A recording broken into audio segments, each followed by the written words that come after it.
We are back in the garage today. I've been moving pretty slow the last couple weeks since the first gen's been gone. I'm finally feeling like it's time to get a couple projects knocked out. I got sent a bunch of fun stuff in the mail this week, and we are going to be putting some lights on the Tundra today. I got sent a couple boxes here from Auxbeam. We got the 4-inch off-road pods. These are going to be getting hood mounted. We got the 3-inch ColorPlay series that I'll be using as kind of like a fog/spotlight. And then to tie everything together, we're going to be putting an 8-gang switch panel in the truck. Not super necessary, but it's a fun little project. Auxbeam was nice enough to send me all these products. So I'm going to do an install video real quick and get everything on the truck, and then I'll show you guys how it looks. This is the 4-inch light pod. This is the 3-inch floodlight, and then we got our 8-gang switch panel. I've installed these in both of the other trucks. I had the 6-gang in the first gen, and then I have a very similar 8-gang panel in the 3rd gen 4Runner. This is the newer version, so it does come with its own remote, 60 amp inline breaker. Here is your control panel that will be mounted under the hood. We're probably going to go ahead and start with the hood lights, seeing as that these are the easiest. These are the hood mounts that I got. These were on Amazon for maybe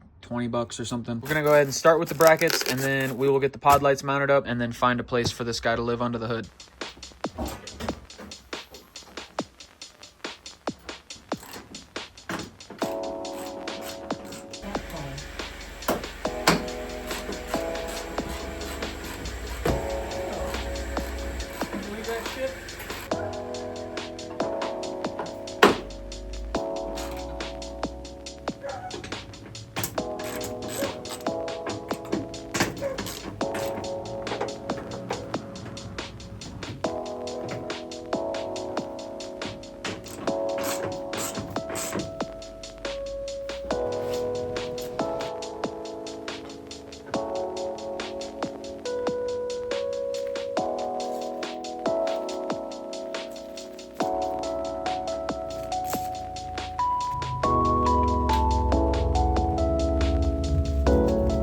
Pretty easy. Got the light pods on the truck. Both of those hood mounts lined up perfectly, and you don't have to remove the actual bolts from the hood, so it's easy to do by yourself. Basically, you just back them out far enough to slip your bracket into place and then retighten everything down. And I think that these things are gonna look amazing once they're all finished up. It's definitely a very clean looking light pod for being budget friendly. I have all aux beams on the 3rd gen and have been super happy with those. It's kind of a similar look to the Bajas as far as like the color tone of the amber. These do have the covers that are removable, so if I want white lights, I can pretty easily just take those lenses off, but I definitely prefer the amber. I'm gonna go ahead and skip the fog lights because these do not fit in the bumper as I suspected. So at some point, we'll have to get another set to throw down there and replace the factory ones. So for now, we're just gonna go ahead and skip to the switch panel, get this guy mounted up onto the hood, and then we can jump into doing some wiring. All right, so as big as this engine compartment is, there's not a whole lot of free space. What I think I'm gonna do is mount it to the top of the fuse cover. That way it still clearances the hood nicely. It's nice and accessible. All of the wiring is super close to the battery, so I don't have to run a bunch of crazy wires through here. Seeing as that all of your accessory wires go through the bottom, I am going to take some of the foam that came in the packaging and then raise it up just enough off of this plastic to where I can still run wires underneath and this thing won't be rattling around sitting on a hard surface. I'm gonna go ahead and trace this foam out, get this mounted to the cover, and then we can start running some wires.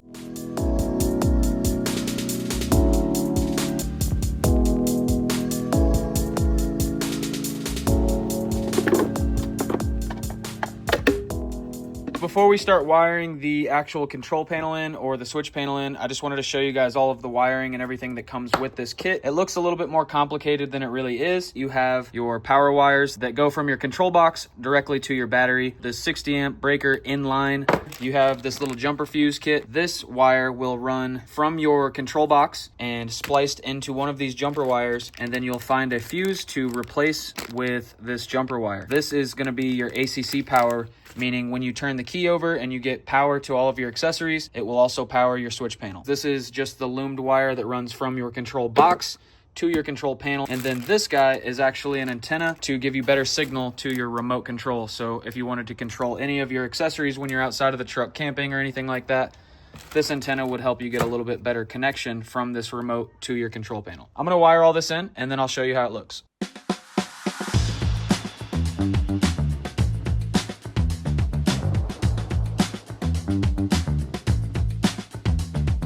All right, we're gonna go ahead and wire in the light pods. This is the harness that comes with the Auxbeam light pods. So to start over here, this is the easy side. These are what plug into your light pods. These run all the way over into your two ballasts and then over into an inline fuse. If you were to use this harness as it stands, this would wire into your battery power. From there, we have another wire that leads to your switch. Now, being that these light pods have DRL lights, so driving lights and main lights, these have a little bit more wires than your typical switch would. We're gonna get rid of all of the bulk of this harness. We don't need all of this. All we need is this side that plugs into your light pods and then runs right over to here. We're gonna be getting rid of this inline fuse. We're gonna be getting rid of both of these ballasts, and then we're gonna be getting rid of this switch wire. This is the main benefit of having a switch panel, is you're going to be able to cut down on the majority of the bulk of wiring harness. So, all right, so now that this is cut, it brings you down to 3 wires, and you're gonna have a power wire to your main light, a power wire to your driving light, and then a common. These are gonna get wired directly into your switch panel, pretty much just like this, and I'll show you guys that here in a second. Here's the control box and my 60 amp breaker. Everything is mounted to the top of my fuse panel, and everything is still accessible. So what I did was drilled a 3rd hole through the plastic up here and ran the ACC wire down into my jumper fuse and have it into my ignition port. When I turn the key over and run power inside of the cab, the control panel gets power and I'm able to use all my accessories. And then as far as running the wiring for the actual light pods, what we ended up with, red wire is the power wire for your main light, black is ground obviously, and then white is the power supply to your driving light. Probably move these fuses around a little bit, seeing as that I don't need a 30 amp for the main light. We'll probably swap that to 20. For the driving light, I only really need like a 5 amp fuse. We'll move these around real quick and then this will be all done. Through the 20 where the 30 was, and we'll just move these 30s over for now. I'm gonna steal the 5 amp fuse, put it in my driving light option, and then tuck this one over here. I'll throw the cover back on. And just like that, control box and everything is wired in.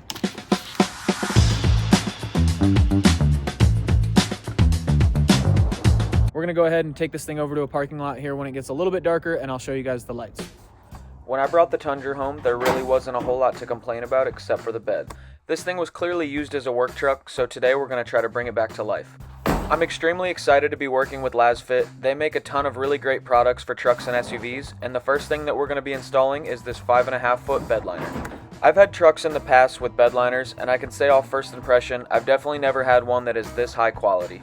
Now that we have this nice bed liner in the truck, it really made all the scratches and stains stand out. So I went and grabbed some bed liner from the local parts store and got to work. I know the spray bed liner is not quite as durable as some other options, but it looks good and it's affordable to respray. LazFit's products are made from an eco-friendly, odorless TPE material that offers superior protection and containment against mud, water, and daily wear. LazFit said that they were going to hook me up with a discount code, so I'm going to go ahead and put that in the description of this video. And if you guys are looking for floor mats or bed liners for your truck, go ahead and go over to LazFit and use my discount code for 15% off. Anytime that you guys use one of my discount codes for a company that I'm an affiliate with, that really helps me out a ton, and I'm able to put that money right back into my projects.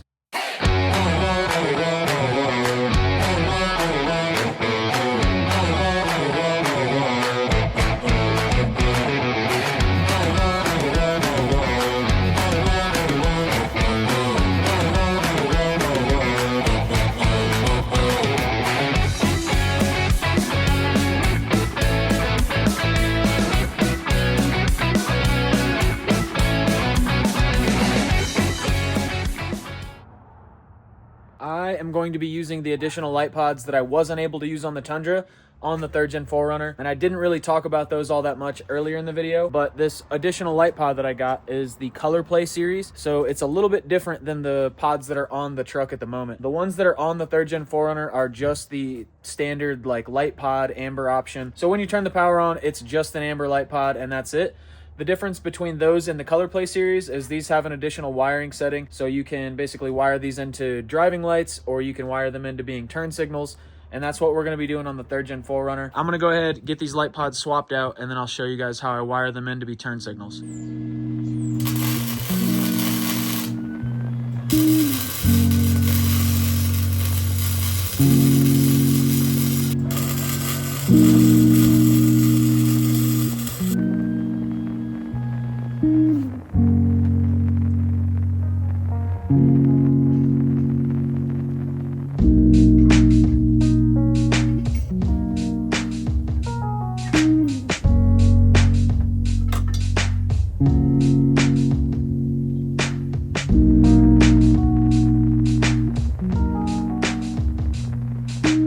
Got the second set of pod lights in the bumper. I just whipped up a couple brackets and welded some tabs to the bumper so I could mount them a little bit higher and make sure that they're nice and out of the way from tires or rocks or anything like that. I did test fit the other pod lights on the hood yesterday, and for some reason the ColorPlay series wiring harness is just a little bit shorter than the one that's on the truck at the moment. So it was a little bit harder to run the wires. It was getting in the way of me shutting the hood.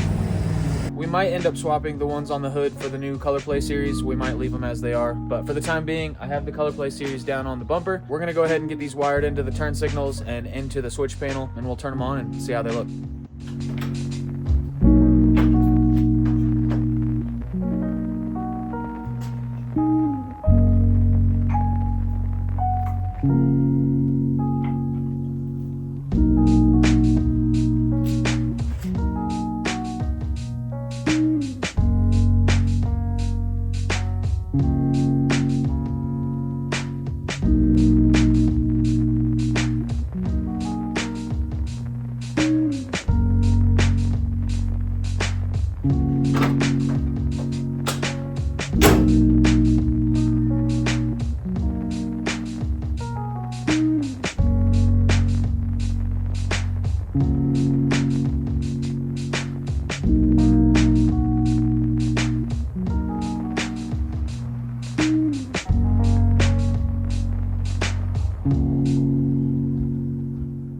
All right, light pods are all finished up. Turn signals are working great. I am very happy with how they came out. I'm pretty excited to have turn signals back on this truck. It's been a long time without having any visible lights while I'm turning or hazards or anything. So yeah, the ColorPlay series is actually a really sick light pod. They're super affordable. Auxbeam has been really nice to me over the last couple of years, sending me products for all my trucks. So shout out to them. Thank you, Auxbeam, for sending me everything. Pod lights on the Tundra and on the 3rd Gen 4Runner, and I couldn't be more excited about it. It is New Year's Eve and tomorrow is the hangover run. So I'm gonna go ahead and clean up my mess, get the 3rd Gen all loaded down with tools and jacks and extra parts and all that stuff, because tomorrow we're going wheeling. I've been a little MIA, but I've just been busy doing other stuff. It's the holidays. But yeah, we're getting back to it. I hope you guys enjoy this video, and I will see you in the next one.